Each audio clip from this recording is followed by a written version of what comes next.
Quand quelqu'un perd un proche, surtout dans une situation un peu particulière, qui est marquée, qui est une épreuve, c'est l'épreuve d'une séparation, qui peut être douloureuse. Et puis, c'est aussi l'épreuve le défunt qui est mort, qu'est-ce qu'il est devenu, qu'est-ce qu'il devient. Donc il y a une sorte d'incertitude. Et donc voilà, le deuil, c'est traverser un peu cette situation, c'est trouver les moyens de continuer à vivre, de retrouver, de rebondir. Voilà.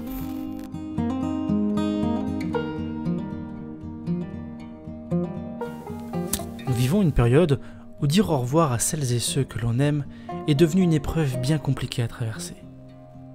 Comment dire au revoir à cette personne qui allait bien il y a peu et qui est partie d'un coup? Comment dire au revoir à cette personne dont on ne pourra pas se rendre aux funérailles? Comment dire au revoir à celles et ceux qui nous manquent et que nous ne verrons plus? Normalement, le deuil est un événement social. Enfin, on peut s'entraider les uns les autres. Il y a des rites, il y a des coutumes. Par exemple, il est très important que quelque chose soit fait pour dire la séparation, pour dire l'état de fait nouveau qui est provoqué par la mort du défunt. Chaque peuple a ses coutumes, mais il est important d'avoir des coutumes, des manières d'exprimer, de s'approprier la situation. Dans beaucoup de traditions, celle de l'Église comprise, cet adieu passe par les funérailles. Une cérémonie au cours de laquelle les proches marquent cette séparation définitive avec une personne dont le corps est encore proche. Bien qu'elle soit partie, la place de cette personne est encore dans l'Église. C'est bien un surcroît d'épreuves. Quand on est dans une situation comme nous sommes aujourd'hui, par exemple, on ne peut pas voir le défunt. Et c'est là qu'on se rend compte à quel point c'est quelque chose d'important de voir le défunt, parfois même de le toucher, parce que, si vous voulez, quand quelqu'un meurt, si vous n'êtes pas là, alors on va vous apprendre qu'un tel est mort.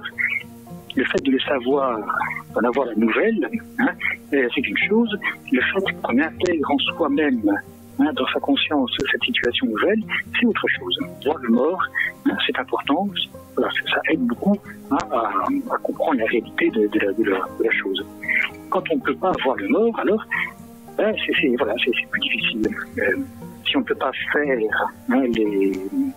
les rites du deuil, il va manquer quelque chose. Après coup, on essaiera de compenser, mais de fait, quelqu'un qui est privé des gestes du deuil, pour lui, c'est difficile.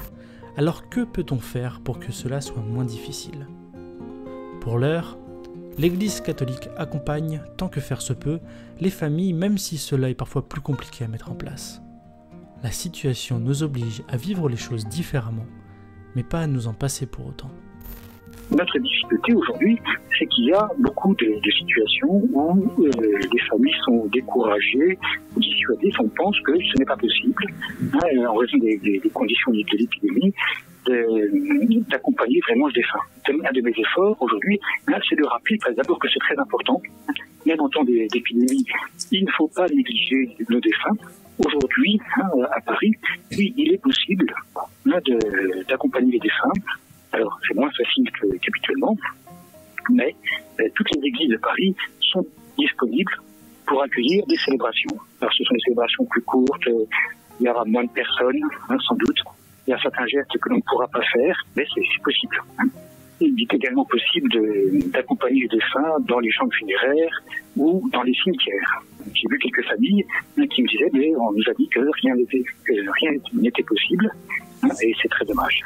Mais alors, comment prendre conscience de cette séparation si l'on ne peut plus vivre ce dernier instant de proximité? S'il est impossible pour nous d'être présents, alors il est important de nous réfugier dans ce qu'il y a de bon autour de nous, dans l'attente de pouvoir dire au revoir à cet être proche. Nous pouvons nous appuyer sur notre famille, nos amis, ou alors, dès que cela sera possible, nous pourrons aussi aller sur la tombe du défunt ou encore faire dire une messe à son intention. Donc il y ait des messes pour les défunts après coup, là il y en aura sûrement.